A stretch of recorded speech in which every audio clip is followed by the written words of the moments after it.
আমি এই রুমটাতে শুয়েছিলাম, বিশ্বাস করবেন না হুজুরের আলোচনা যতক্ষণ শুনছি তার চেয়ে বেশি শুনছি আপনাদের হাউমাউ।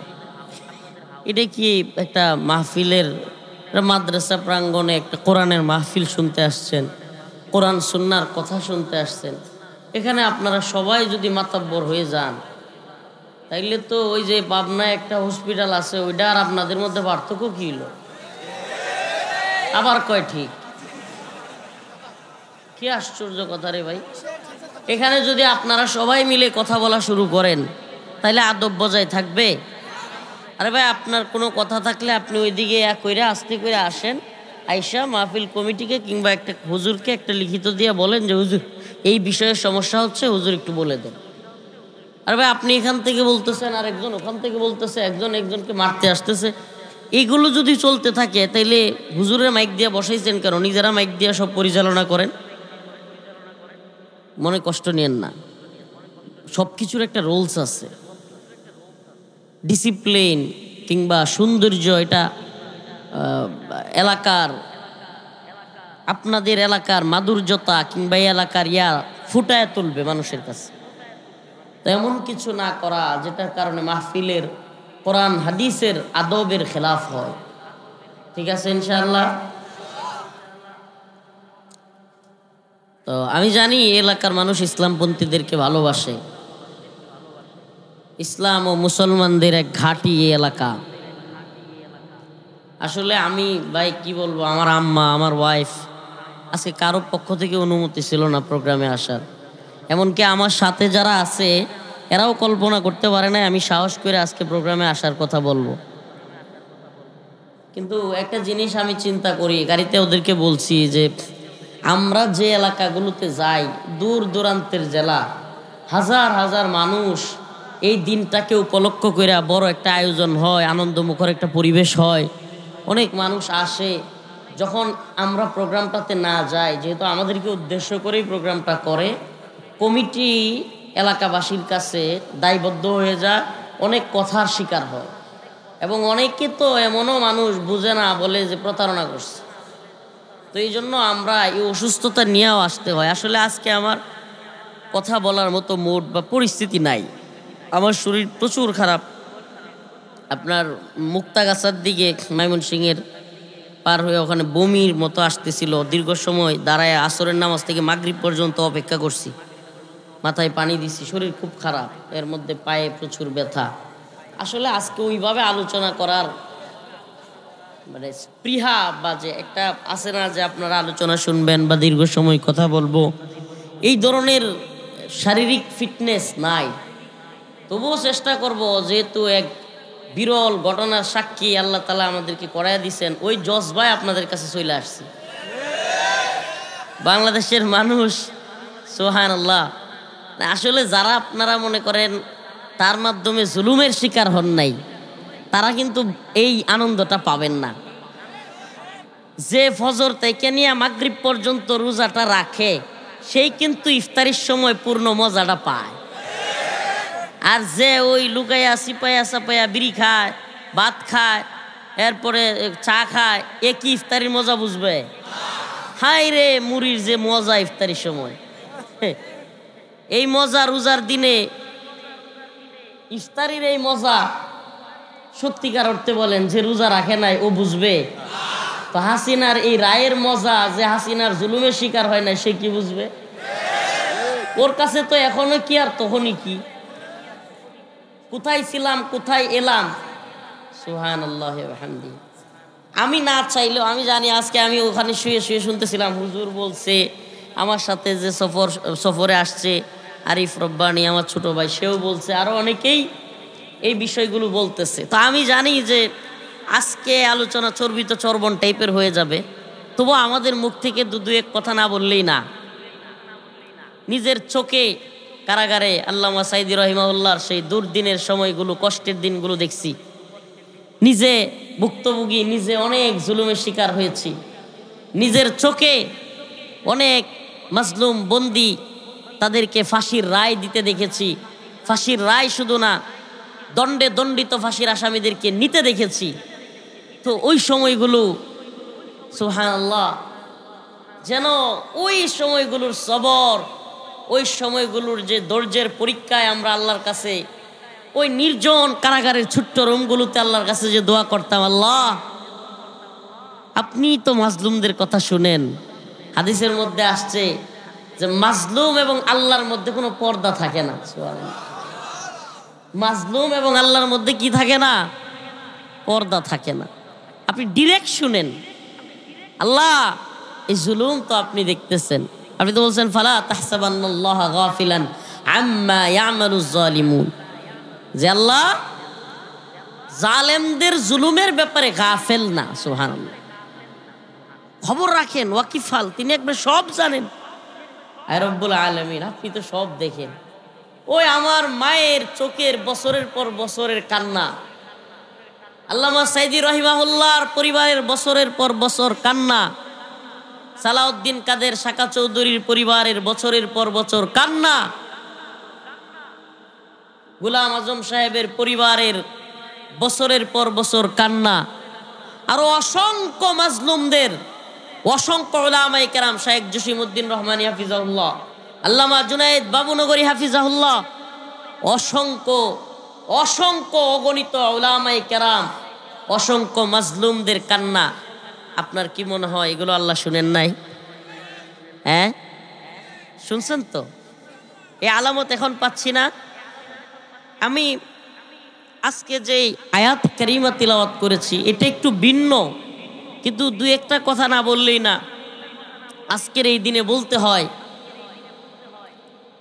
আচ্ছা, স্বপ্নেও কেউ কল্পনা করছিলেন যে বাংলাদেশে, আমরা তো বাদী, আওয়ামী লীগের কেউ জীবনে কোনোদিন কল্পনা করছে যে হাসিনার গণভবন পাবলিক কিংবা ছাত্র সমাজ ঘেরাও করবে? এটা কল্পনায়ও আসছিল। শুধু ঘেরাও না, তারপরে আবার হাসিনা সেনাবাহিনী কথা শুনবে না, গুলি করবে না, হাসিনা পালাবে, এই কথা কেউ সত্যি বলবেন কেউ চিন্তা করছে? আল্লাহ পারছে কি পারে নাই? হ্যাঁ, হাসিনার ফাঁসির রায় হবে। আওয়ামী লীগের কোন লোক যে আদালতে যে অপরাধ ট্রাইব্যুনালের ইট, প্রত্যেকটা ইট বসাইছে শেখ হাসিনা তার লোক দিয়া, যে আদালত বানাইছে হাসিনা, সেই আদালতে সেই প্রাঙ্গণে তার ফাঁসির সাজা হবে। সুবহানাল্লাহ, এটা মনে হয় স্বপ্নেও কেউ কল্পনা করে। হয়তোবা ঠিক আছে, আত্মবিশ্বাসী কিছু মানুষ তো ছিল, আলহামদুলিল্লাহ। আমরা কারাগারে বলতাম যে একদিন আল্লাহ তাআলা পাকড়াও করবে, একদিন আল্লাহ পাক পাকড়াও করবে। তখন অনেকেই মজা নিত আমাদের সাথে, হুজুর বাচ্চা থাকতে হাসিনা আপনার আর বাইরে হওয়া লাগবে না, হাসিনা বাইসা থাকতে আপনাদের আর বাইরে হওয়া লাগবে না। সুবহানাল্লাহ, আমরা তো জানতাম সকল ক্ষমতার মালিক কে। সুবহানাল্লাহ, সুপার পাওয়ার কে? জোরে কথা বলতে পারি না, মাথার এই সাইড ব্যথা করে। সুপার পাওয়ার কে? এই দুনিয়ার ক্ষমতাসীনরা তা বুঝে না। আচ্ছা বলেন না, এই দুনিয়ার সবচেয়ে ক্ষমতাসীন লোকটাও ওই নাপাকি বীর্য থেকে জন্ম কিনা, যেটা বের হলে গোসল করা লাগে।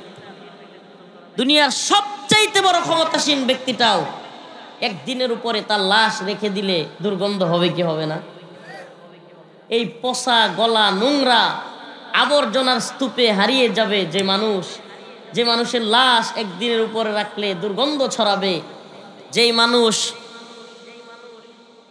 নিজের ভাই, নিজের বাচ্চা, নিজের ছেলেরা পর্যন্ত একদিনের উপরে মাটির উপরে আর রাখতে চায় না, চাইবে? সেই মানুষের এত দাম্ভিকতা, অহংকার, এই যে জুলুম অত্যাচার এগুলো করে, এই দাম্ভিকতা দেখায়, অথচ এরা বুঝতেই পারে না এর পরিণতি কত বেশি ভয়ঙ্কর। আমি আপনাদেরকে বলি, সুবহানাল্লাহি ওয়া বিহামদিহি, সুবহানাকা ইয়া রব, ওয়াহিব্বুকা ইয়া রব। হে আল্লাহ, আমি কারাগারে এই আয়াতটা বেশি পড়তাম, সূরাতুদ দুহার, ওয়ালা সাউফা ইউতিকা রাব্বুকা ফাতারদা।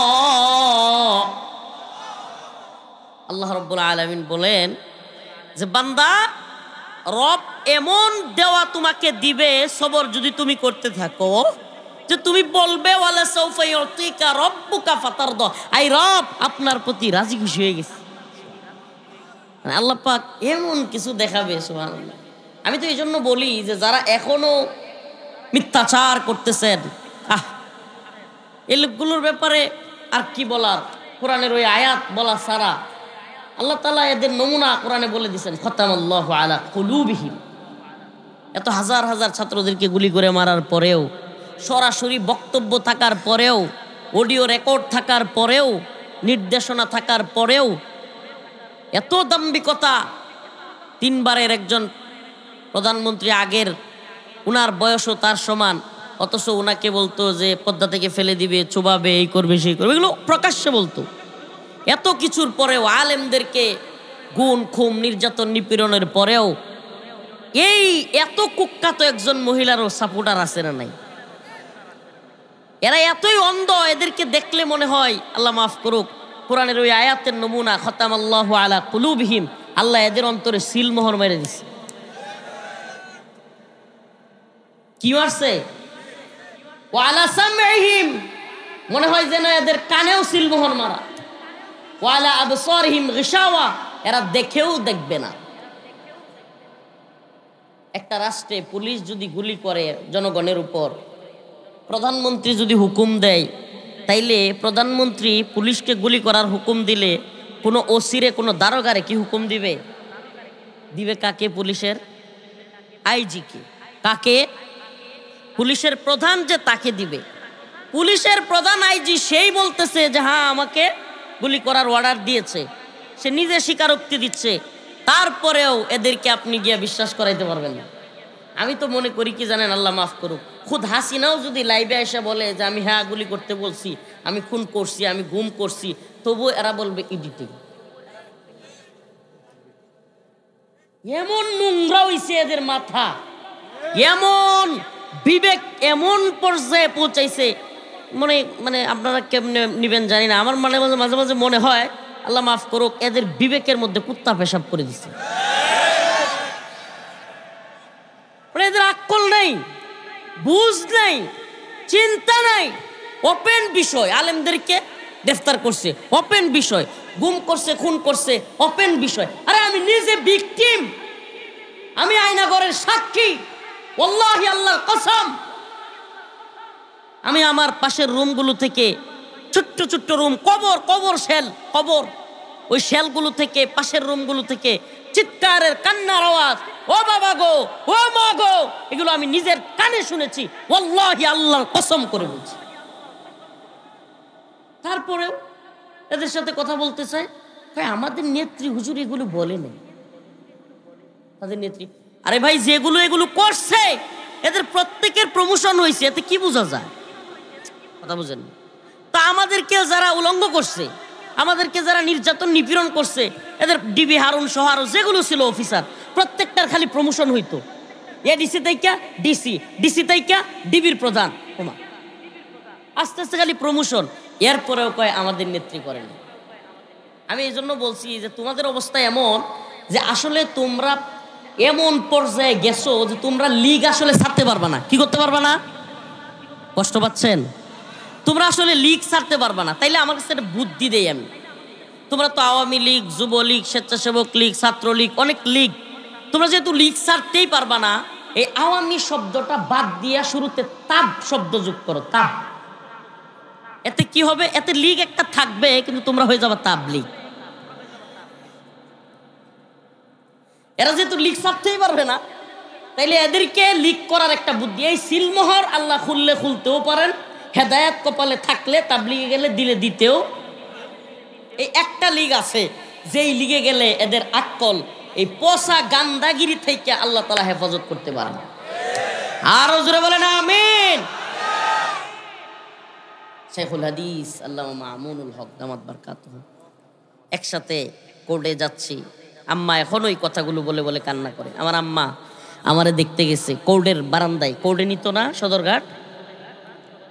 কিছু স্মৃতি আজকে বলেই ফেলি, নাইলে তো বুঝবেন না এরা আমাদেরকে কি কষ্টগুলো দিছে। নাইলে মনে করবে হায় রে এই বুড়া বেড়িরে কি রাইডা দিল। এখন শুনতেছি এই মহিলার ফাঁসির রায় বাতিল হওয়ার একটা মানে বাংলাদেশের আইনে নাকি ফাঁসির রায় বাতিল হওয়ার একটা পদ্ধতি আছে, সেটা হলো মহিলা যদি গর্ভবতী থাকে। এটা তো আর ওনার দ্বারা সম্ভব না, বয়স তো পার হয়ে গেছে। তো এখন যাদের মায়া কান্না আর সিম্পেথি লাগে এদের কি একটু শোনাই। শাইখুল হাদিস আল্লামা মামুনুল হক, আমরা কোর্টে গেছি, কোর্টে যাওয়ার পরে ছোট্ট একটা বাচ্চা, মামুনুল হক সাহেব হুজুরের ছোট্ট একটা বাচ্চা, আম্মা, আমার আম্মা, এখনো এটা বলে কান্না করে, বলে যে মামুনুল হক সাহেব হুজুরের দুইটা বড় ছেলে আর একটা ছোট বাচ্চা গেছে কিছু খাবার নিয়ে শাইখের জন্য। কি নিয়ে? খাবার। আমাদেরকে গারোতে গেলে মাঝে মাঝে কিছু খাবার পরিবার থেকে আসলে খাইতে দিত, মাঝে মাঝে দিত, প্রতিদিন না, মাঝে মাঝে পুলিশ কাইরা নিয়ে খাইয়া ফেলতো, নাহলে ফেলাই দিত। তো একদিন ওই ছোট্ট বাচ্চাটা খাবার নিয়ে দৌড়ে এসে, তো আর পুলিশ টুলিশ বুঝে না, ওর মতো মনে করেন, দৌড়ে গেছে, আব্বু আব্বু বইলা, ছেলেটাকে ঠাস করে হাতে ধরে টান দিয়া ওইদিকে ইয়া করে দিচ্ছে। আমার আম্মা বলেন ওই দৃশ্যটা আজও আমি ভুলতে পারি না। ছোট্ট একটা বাচ্চা শিশু বাবার কাছে খাবার নিয়ে গেছে, ওই বাচ্চা শিশুটাকে পর্যন্ত এইভাবে টান দিয়া হাত থেকে এইভাবে খাবারগুলো ইয়া করা এবং তাকে সরাইয়া দেওয়া, বাবার কোলে একটু যাইতে না দেওয়া, এরকম অসংখ্য জুলুম আমরা দেখেছি। আমাদের এই পা গুলোতে 2 হাত 2.5 হাত লম্বা রশি লাগিয়ে, হাতে পায়ে বেরি লাগিয়ে, বড় বড় বেরি, আমরা যাতে হাঁটতে না পারি, এগুলা করা হয়েছে। মুসলমান ইমানদার বলেন, আজকে যারা বলেন হুজুর রাজনৈতিক বক্তব্য দিয়েন না, শয়তানি গপ্প যারা মারেন, তাদেরকে বলি, আমরা কি আমাদের এই জুলুমের দিনগুলোর কথা জনগণকে জানাবো না? আমরা কি আমাদের আল্লাহকে বলবো না, শুকরিয়া আদায় করবো না, রব আমরা আপনার প্রতি রাজি খুশি হয়ে গেছি? একটা কথা মনে রাখবেন, রাজনীতিতে, পররাষ্ট্রনীতিতে প্রেম প্রীতি ভালোবাসার কোনো জায়গা নেই। যেগুলা বলতেছে আপা আসবে, বাংলাদেশ হাসবে, ঘোড়ার ডিম হাসবে। রাজনীতিতে প্রেম প্রীতি ভালোবাসার গপ্প, মুদির লগে প্রেম প্রীতি, এগুলো চলবো না। রাজনীতি, কূটনীতি, পররাষ্ট্রনীতি যে কোনোদিন আপনি দেখেন, রায়ের আগে শেখ হাসিনার আন্তর্জাতিক অপরাধ ট্রাইব্যুনাল, এটা সাধারণ কোনো ট্রাইব্যুনাল না, এটা আন্তর্জাতিক অপরাধ ট্রাইব্যুনাল, বাংলাদেশে একমাত্র ট্রাইব্যুনাল যেটা আন্তর্জাতিক বিচারের মানদণ্ডে উত্তীর্ণ।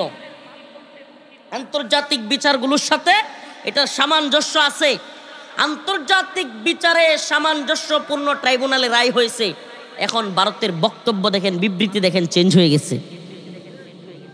এতই যদি পীড়িত থাকতো, পররাষ্ট্রনীতি দিয়া হইলেও কূটনৈতিক ভাবে হলেও নিন্দা জানাইতো না? জানাইছে নিন্দা। আপার কথায়, বাইয়ার কথায় দৌড়াইয়া গিয়া চিপাই চাপাই রাস্তার মুড়ে জঙ্গলের সিপাই হঠাৎ করিয়া বুরকার মুকুশ পইরা জয় বাংলা কইয়া ভিডিও আপলোড দেওয়া বন্ধ করে দেন। আবার 5-7 গিয়ায় ব্যানারটার ছবি তুললাই বৌদ, এগুলা বন্ধ করেন। আপা আসবে, বাংলাদেশ হাসবে, এই চিন্তা বাদ দিয়া তখন যে কোনোদিন শুনবেন, আপনারা তো বলেন হুজুর এই যে বলতে পারতেছেন আমাদের নেত্রী পালাইতো না যদি প্রধান সেনা প্রধান যদি ওয়াকার সাহেব বেইমানি না করতো। আমি বলি শুনেন, যে কোনোদিন শুনবেন আপনার আপার প্রেমিক মোদিও বেইমানি করে বসছে। হুট করে শুনবেন, হুট করে শুনবেন এই ওয়াসল মাল যেটার দরকার নাই। ভারতের সবচাইতে বেশি কূটনৈতিক সম্পর্ক কিংবা সবচাইতে বেশি গুরুত্বপূর্ণ দেশ হলো বাংলাদেশ। যেই দেশের সাথে তাদের বিরাট বড় বাণিজ্যিক সম্পর্ক, অর্থনৈতিক সম্পর্ক, খুদ ভারতের নিরাপত্তা সংক্রান্ত সবচাইতে গুরুত্বপূর্ণ দেশের নাম বাংলাদেশ। বাংলাদেশের সাথে যদি বৈরী সম্পর্ক হয়, 7 সিস্টার, ওই যে 7 বোনের রাজ্য থাকবেই না। এই জন্য মুসলমান যে কোনোদিন শুনবেন যে ফাঁসির রায় যেহেতু হয়েই গেছে, এই অসলমাল রাইখা লাভ নাই। পুরা বাংলাদেশের মানুষের সাথে, সরকারের সাথে, আগামীর সকল সরকারদের সাথে এই অসলমালরে রাইখে, 80 বছরের বুড়িরে রাইখা ঝামেলার দরকার না, এটা দিয়ে দে। দেখেন আমি বললাম, লিখে রাখেন কথাটা, লিখে রাখেন। ইতিহাস সাক্ষী, জালেমদের পরিণতি হয়, সর্বশেষ পরিণতি হয় তার খুব কাছের কেউ বেঈমানি করে, এবং সেই বেঈমানির কারণে সে অনেক আছে আত্মহত্যা পর্যন্ত করে। আল্লাহ তাআলা, আমি কারাগার থেকে দোয়া করছিলাম। ওই এক ভাই বলছে, হুজুর আমিও চিন্তা করতাম। আমি বলছি আমিও ব্যক্তিগতভাবে চিন্তা করতাম, আল্লাহ এই জমিনে ছোট্ট জীবনে কারাগারের সে অন্ধকারের দোয়াগুলো আল্লাহ তাআলা শুনেছেন। একদিন হাসিনার পতন হবে, একদিন হাসিনা পালায়া যাবে, একদিন হাসিনার রায় বাংলাদেশে হবে, একদিন ফাঁসিনার রায় কার্যকর বাংলাদেশে হবে ইনশাআল্লাহ। আল্লাহ তাআলা সমস্ত জালেমদেরকে সঠিক বুঝদান করুন। আগামী প্রজন্মেও কেউ যদি জুলুমের চিন্তা আসে, হাসিনা এবং আওয়ামী লীগের চিন্তা কইরা জুলুমের চিন্তা করেন। আল্লাহ তাআলা সকলকে বুঝদান করুন। আয়াতে কারিমা তিলাওয়াত করেছি, ইয়া আইয়ুহাল্লাযীনা আমানু লা তাত্তাখিযুল ইয়াহুদা ওয়ান নাসারা আউলিয়া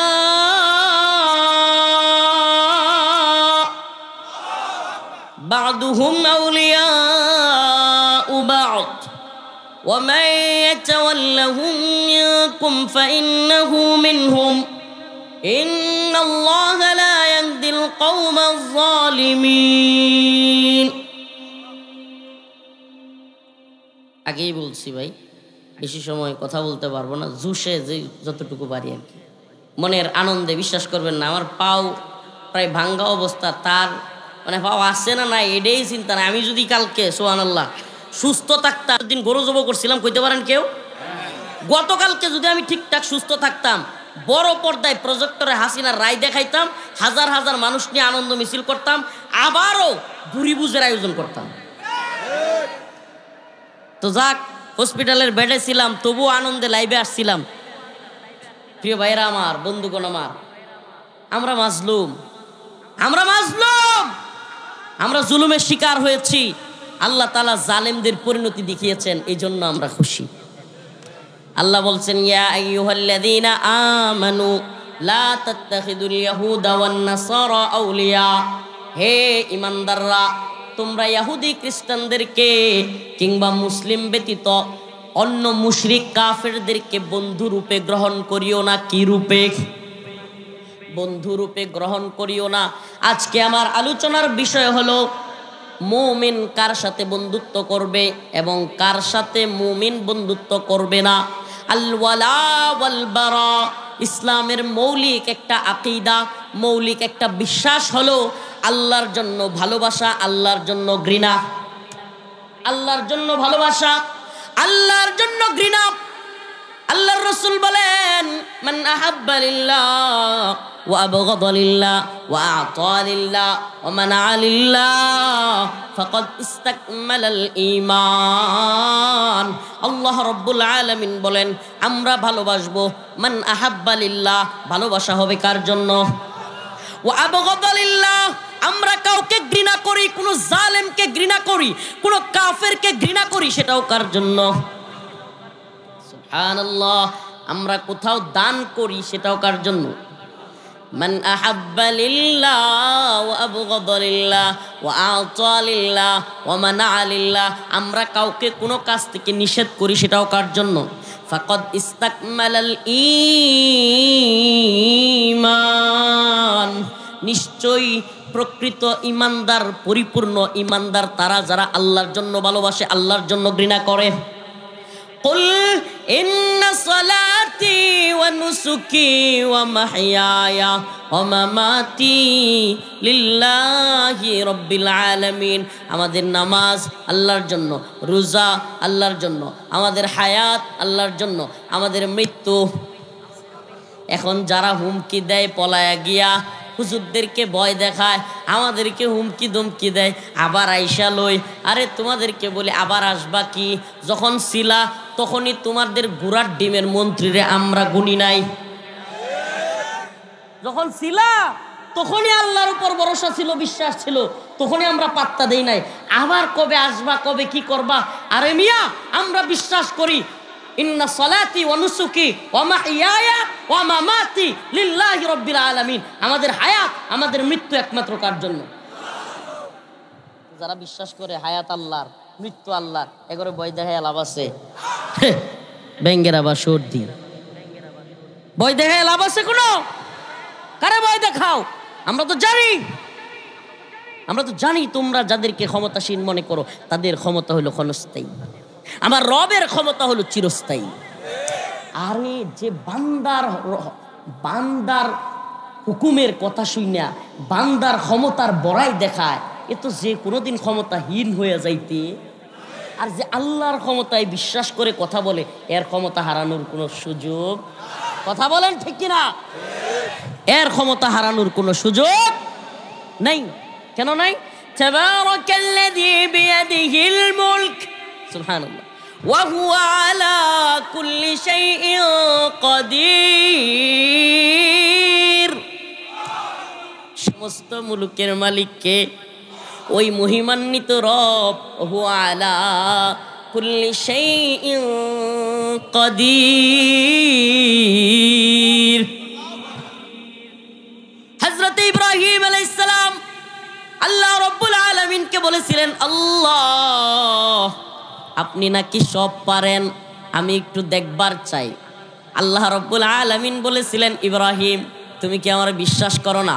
ইব্রাহিম আলাইহিস সালাম বলেছিলেন, আয় আল্লাহ এটা কি বলেন, আমি আপনাকে অবশ্যই বিশ্বাস করি, আপনি পৃথিবীর মালিক, আপনি সব পারেন, কিন্তু অন্তরের প্রশান্তির জন্য আমি একটু আপনারে দেখবার চাই, আপনার ক্ষমতা দেখবার চাই। আল্লাহ রাব্বুল আলামিন হযরত ইব্রাহিমকে বললেন, ইব্রাহিম একটা পাখি জবাই করো, জবাই করে 4টা পাহাড়ের মধ্যে, ওই পাহাড়গুলোতে এই পাখিটার গোশতগুলো ছড়ায়া ছিটায়া দাও। আবার ইব্রাহিম আলাইহিস সালাম আল্লাহর কথাই ওই পাহাড়গুলোতে একটা পাখিকে জবাই করে গোশতগুলো ছড়ায়া ছিটায়া দিলেন। আবারও আল্লাহ রাব্বুল আলামিন সেই পাখিটাকে একত্রিত করে দিলেন। সুবহানাল্লাহ। ইব্রাহিম আলাইহিস সালামের মতো আমাদেরও কলবে সালিম আলহামদুলিল্লাহ আল্লাহর প্রতি বেড়ে গেছে। সুবহানাল্লাহ। হয়েছে কি হয় নাই?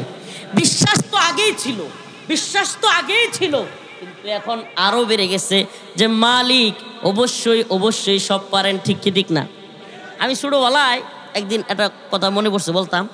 ছোটবেলায় একদিন জুমার নামাজের জন্য গোসল করতেছি, তখন কিন্তু মানে ওর মতো বয়স, এখন তো ওই লাল টাকা, 1 টাকার কয়েন ছিল, লাল সোনালি কালার, স্বর্ণের মতো।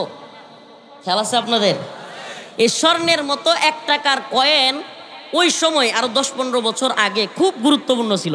এই 1 টাকা বা 1-2টা টাকা থাকলে স্বর্ণের মতো নিজের একটু ভালো লাগতো ওই সময়টাতে। তো ছোট মানুষ এখন তো এই টাকা পয়সা কয়েকটা হাফ প্যান্টের পকেটে রাইকা বা এত রাইকা জুমার গোসল করতেছি।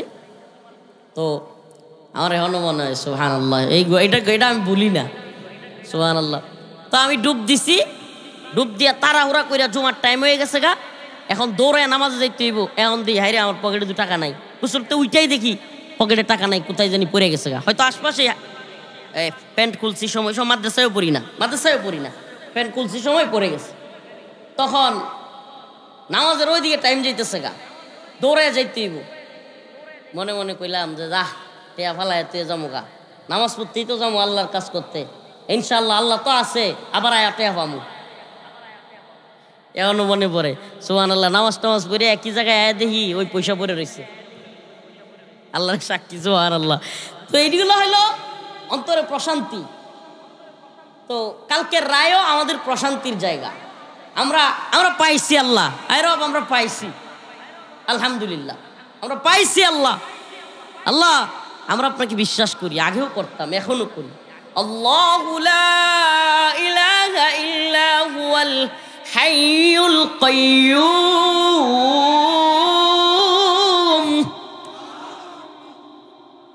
হাইয়ুল কাইয়্যুম কে? চিরঞ্জীব কে? লা তাখুযুহু সিনাতু ওয়ালা নাউম, তিনি কখনো ঘুমান না। সুবহানাল্লাহ। ঘুমান তো নাই, ঘুমের ভাব আছে না, একটা তন্দ্রা। আল্লাহ তাআলার তন্দ্রাও আসে না, তার মানে আল্লাহ যেহেতু তন্দ্রাও আসে না, আল্লাহু আলিম, আল্লাহু সামিআ, আল্লাহু বাসির, তাইলে আল্লাহ মনে হয় সবই দেখছে। সুবহানাল্লাহ, সবই দেখে। কুলিল্লাহুম্মা মালিকাল মুলক তুতিল মুলকা মান তাশা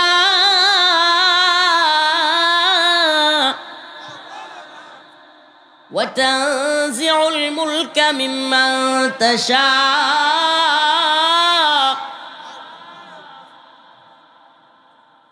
ওয়া তুইজ্জু মান তাশা ওয়া তুযিল্লু মান তাশা বিয়াদিকাল খায়র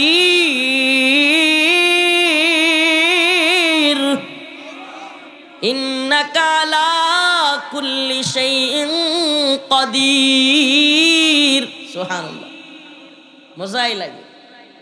ক্ষমতা দেনেওয়ালা কে? ওয়া তানজিউল মুলকা মিম্মান তাশা, কাইরা নিতেও পারেন কে? ওয়া তুইজ্জু মান তাশা, ইজ্জত দেনেওয়ালা কে? ওয়া তুযিল্লু মান তাশা, লাঞ্ছিতও করতে পারেন কে?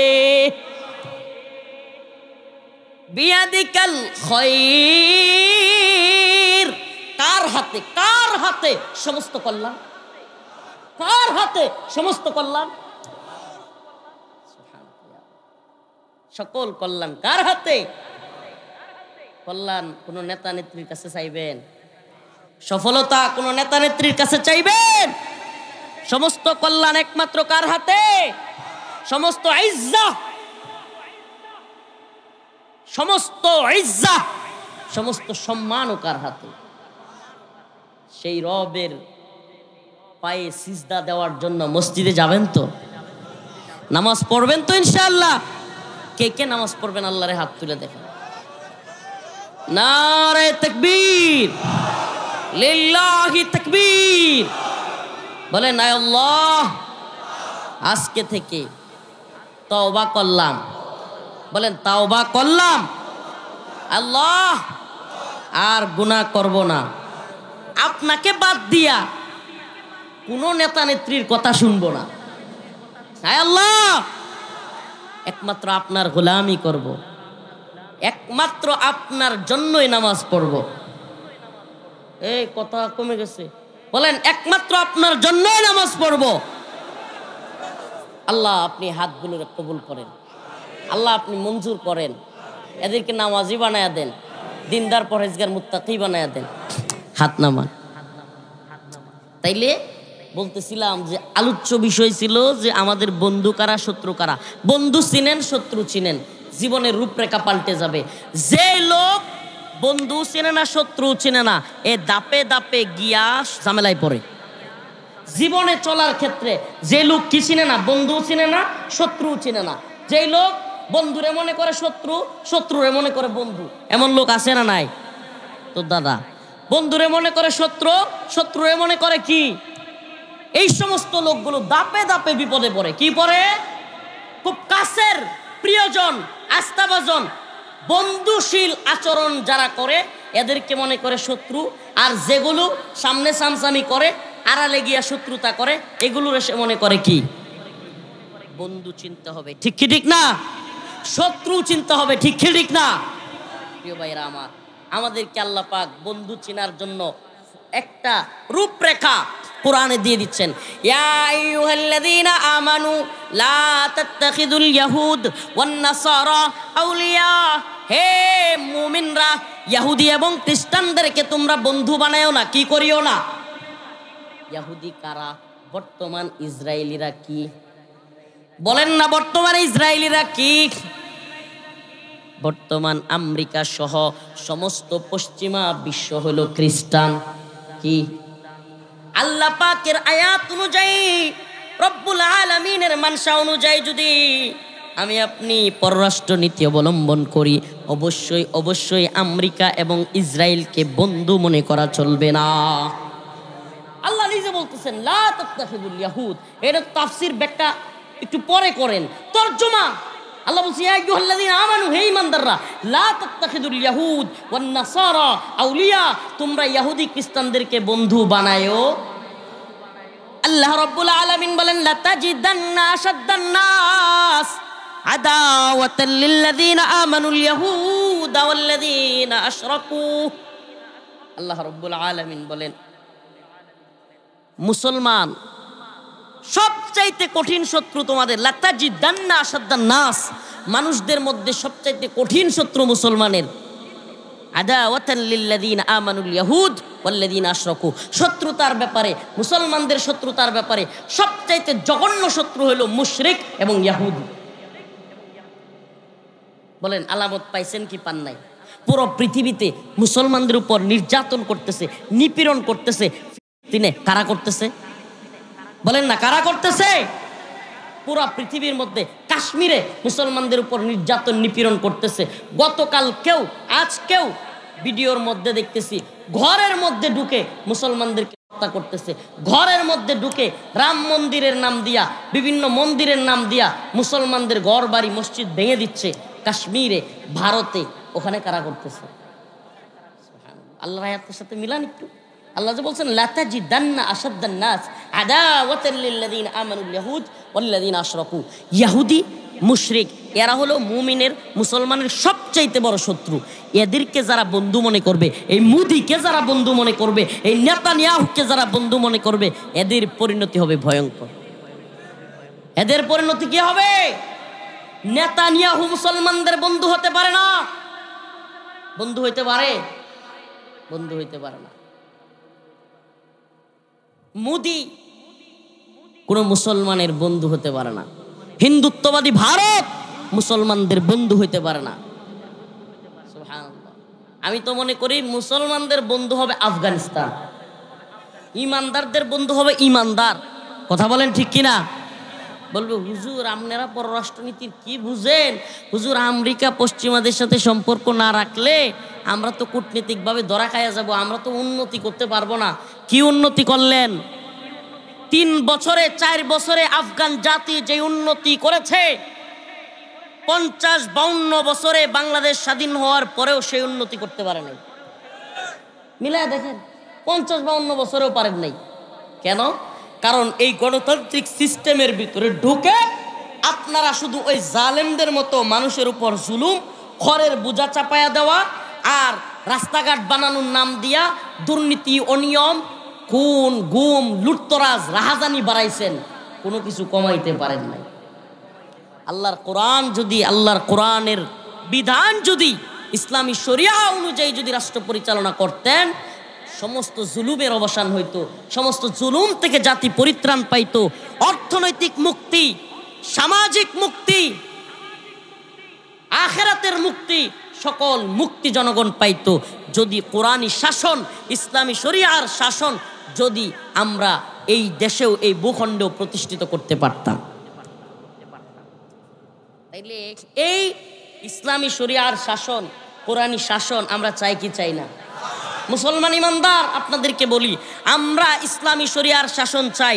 এতে আমাদেরকে কেউ জঙ্গিবাদী বলুক, মৌলবাদী বলুক, উগ্রবাদী বলুক, আমাদের প্রশ্ন, তোমরা সেকুলারিজমের কথা বলো, তোমরা সমাজতন্ত্রের কথা বলো, তোমরা গণতন্ত্রের কথা বলো, তোমরা অমুকতন্ত্র তমুকতন্ত্রের কথা বলো, তখন তো তোমাদেরকে আমরা কেন কিছু বলি না।